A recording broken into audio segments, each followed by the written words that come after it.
Hey guys, in this video we're going to look at how to create a whip pan transition effect. So without further ado, let's go ahead and get started. Okay, so we have our footage right here. We're just gonna come to the middle and then we're going to move 20 frames to the left on our first video here. This is also going to be the duration of our transition as well. And then for our second video, we're going to take about just a little bit over half of the duration of the first video. So I'll say 12 frames there. That should be good enough. Move it on top of the first one, close the gap, and then we're going to create a fusion clip with these two clips, and now we're ready to rock and roll. So let's go ahead and take it to the fusion page. And once we're on the fusion page, what we're going to do is to add a transform node to both media in 1 and the media in 2. And then we're going to find the frame where the first video transitions to the second. So it's around here. And then we're going to come to transform 1, which controls our first video here. We're going to go to the centered parameter, set a keyframe. And then we're going to come to the beginning there, set another keyframe. And then come back to the first one there. And then here we're going to just move this video a little bit over to the left to simulate the in-camera panning motion. But one glaring issue that we're all looking at right now is the alpha channel being exposed. So to fix this, we can come to the edges parameter, select duplicate. This is going to help alleviate some of this effect. Now we're going to do the same thing for our second video here. So we're going to find the frame where we're first seeing our second video, and then come to transform 2 node, go to the center parameter, set a keyframe there, and then come to the very end of this video, set another keyframe, come back to the first keyframe there, and then we're going to move this video to the right. Now, once again, the idea is to simulate the motion of the camera panning. And then we're going to come to the edges parameter, select duplicate. And now if we have a quick look here, we already have the motion pretty much built, but we need to make this much smoother, make it move much smoothly. So we're going to come to the spline editor there, and then we're going to go to our transform 1 first, and then we're going to change the interpolation. So the idea here, guys, is that for the center parameter, we don't want this to move that fast in the beginning. We want it to actually come in very slow, and then towards the end there, we want it to speed up dramatically. So that's the idea of the interpolation here. Now for our second video, let's go ahead and select transform 2. And here is going to work slightly differently. So for transform 2, and before we do anything, let's bring the video into the screen first. Okay, there you go.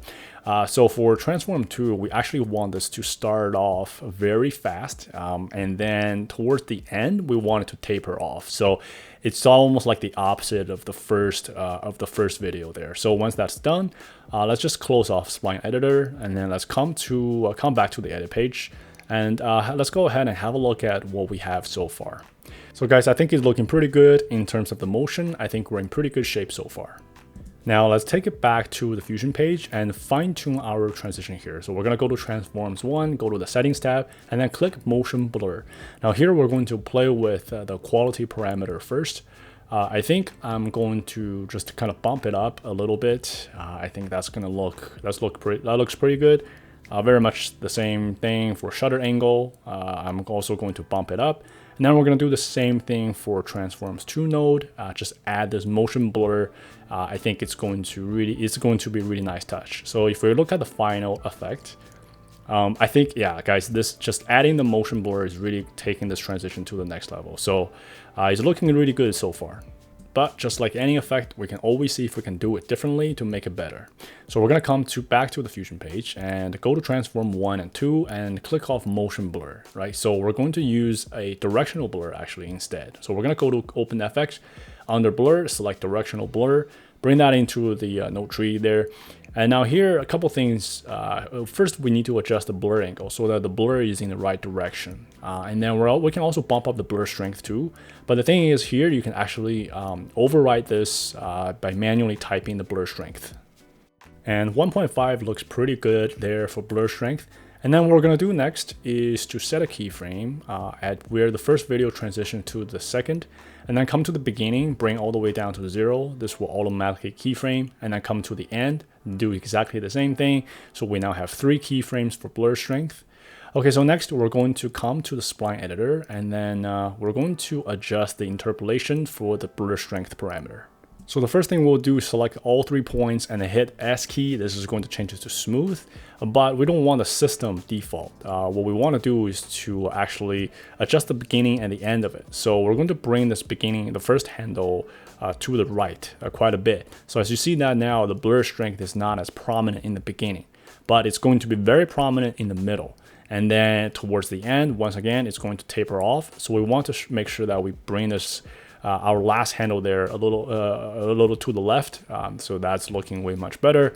Okay, so I think let's go ahead and actually close the spline editor, have a look at what we have so far.